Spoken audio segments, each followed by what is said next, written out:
Là, on va faire un exercice pour les élèves qui sont en terminale maths expert, un exercice sur la divisibilité, et on nous demande de déterminer les entiers naturels n tels que la somme des k pour k allant de n plus 1 à 2n divise 225.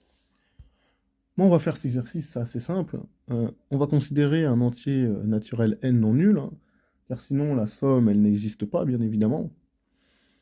Et dire que la somme pour k allant de n plus 1 à 2n des k divise 225, bah, je rappelle déjà ce que c'est que la somme des k pour k allant de n plus 1 à 2n. C'est simplement n plus 1 plus n plus 2 plus n plus 3 plus n plus 4 plus n plus 5 jusqu'à 2n. D'accord? Et bah ça, qu'est-ce qu'on remarque? Bah, que c'est les termes, la somme des termes d'une suite arithmétique de raison 1. Et donc je dois faire un rappel sur les suites arithmétiques. Si on considère une suite UN, qui est une suite arithmétique, la somme des U indice K pour K allant de P à N, elle est égale à N moins P plus 1, facteur de UP, U indice P, plus U indice N sur 2. Autrement dit, c'est le nombre de termes, facteur du premier terme plus le dernier terme divisé par 2. Et ben on va appliquer ça à notre somme des K pour K allant de N plus 1 à 2N. Bah, si on applique ça, la somme des K pour K allant de N plus 1 à 2N, si on applique la formule, c'est égal à, entre parenthèses, 2N moins N plus 1 fois donc le premier terme N plus 1 plus le dernier terme 2N divisé par 2. Et bah ça doit diviser 225. Autrement dit, on va simplifier quand même l'écriture. Et ça signifie que N fois, entre parenthèses, 3N plus 1 sur 2 divise 225.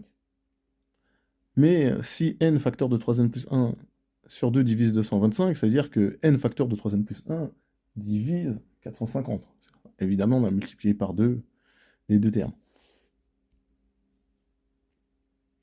Ok, bah, si j'ai n facteur de 3n plus 1 qui divise 450, ça veut dire qu'à la fois n divise 450 et 3n plus 1 divise 450. Mais du coup, si 3n plus 1 divise 450, ça veut dire que 3n plus 1 fait partie des diviseurs de 450. Ça, ce n'est qu'une implication. Et donc, 3n plus 1 appartient à l'ensemble suivant. 1, 2, 3, 5, 6, 9, 10, 15, 18, 25, 30, 45, 50, 75, 90, 150, 225, 450. Mais du coup, je vais retirer 1 partout, ça veut dire que 3n appartient à l'ensemble suivant 0, 1, 2, 4, 5, 8, 9, 14, 17, 24, 29, 44, 49, 74, 89, 149, 224, 449.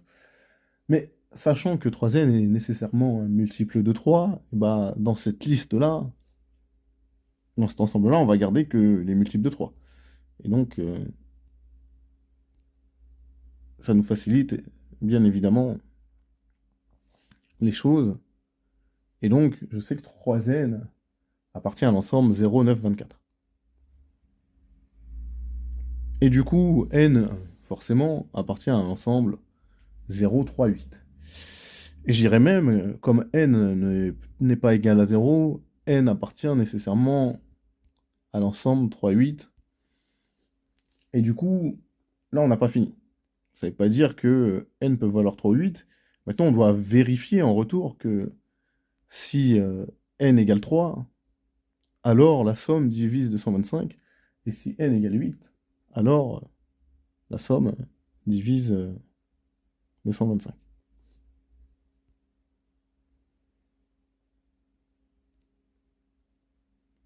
Donc,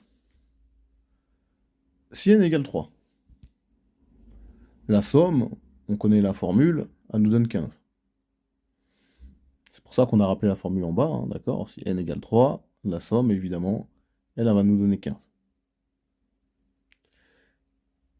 Et bah, simplement, si la somme nous donne 15, je vérifie que 15 divise bien 225. Et ça, c'est bon. Donc, n égale 3 est possible. Si n égale 8, la somme, elle va me donner 100. Or, 100 ne divise pas 225, et donc n égale 8 n'est pas possible. Et donc, la seule solution, c'est n égale 3.